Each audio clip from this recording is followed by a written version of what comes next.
Hi there, welcome to Grain TV. I'm Kevin McNew. It's Thursday, July 20th, and another up day in the markets. Corn up 8, beans up 15, and Chicago wheat up 4. We continue to ratchet higher on hot and dry forecasts, especially in the parts of the western plains and western corn belt. Let's take a look at the maps as they stand right now based on the GFS run midday here. This is a 14-day cumulative total outlook all the way out to the first week of August, August 4th to be precise. And so this really sort of gets us into the key rest of the growing season for corn in terms of kernel filling, as well as beans in terms of pod development.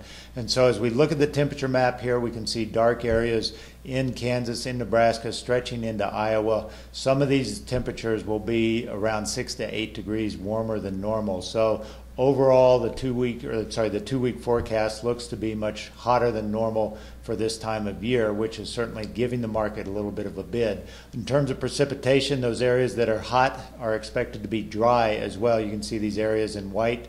The precipitation totals in Iowa, western Iowa in particular, and into eastern Nebraska and much of Nebraska, will see less than a ½ inch of rain over the next 2-week periods, according to the latest GFS run. That's in contrast to parts of Minnesota, parts of Wisconsin, and the eastern Corn Belt where they will receive ample rainfall. So it continues to be a dichotomy of differences across the country, the west being hot and dry, the east being cool and wet. And so the market continues to struggle with what to do with that, and today was a day to push the market to the upside. We'll take a look at the charts here in a moment. But in the meantime, let's talk about some good news, and that is the export sales. These were a rare exception to what we've seen as of late, which is strong export sales pretty much across the board, everything coming in better than expectations. Wheat coming in 669 versus 250 to 450 expected.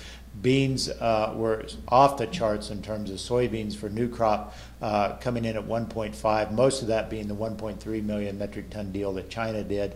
And even old crop was a very sizable 410,000 for old crop delivery. So that, in conjunction with the dry weather forecasts in the western plains and the western corn belt, was certainly enough to get us some more weather premium built back into this market. As we look at the Dec Corn trade action, here we have a daily chart, and we can see the big seesaw action we have been in over the last month, really. Keep in mind that the highs were around 416. We are starting to get back to that level, closing today around 404, with Dec closing up 5 cents today, so getting back into the $4 range. I wouldn't be surprised to see us make a run at that 416 given the slant in the weather forecast. We continue to hear of yield forecast expectations that are in the 168 and more likely in the 165 range, and that's well below USDA's 170.7 that they had in July. Keep in mind, we won't have a survey-based estimate from yield from USDA until we get to the August crop report, so we still got a lot of time left before we get an official USDA number. So in the meantime, meteorologists will be watching the weather, and a lot of these weather forecasters are putting out yield forecasts as well. So we'll be watching those, as I'm sure you will too, to sort of sense where this is. But I think certainly everyone is sort of looking for a subpar, below trend yield for this coming year, and that's sort of where the market is leaning right now. That's all we've got for today on Grain TV. As always, if you'd like to learn more about how we can help you lower your commission to only $7 a side, visit us online at grainhedge.com. Have a great day. We'll talk to you on Friday.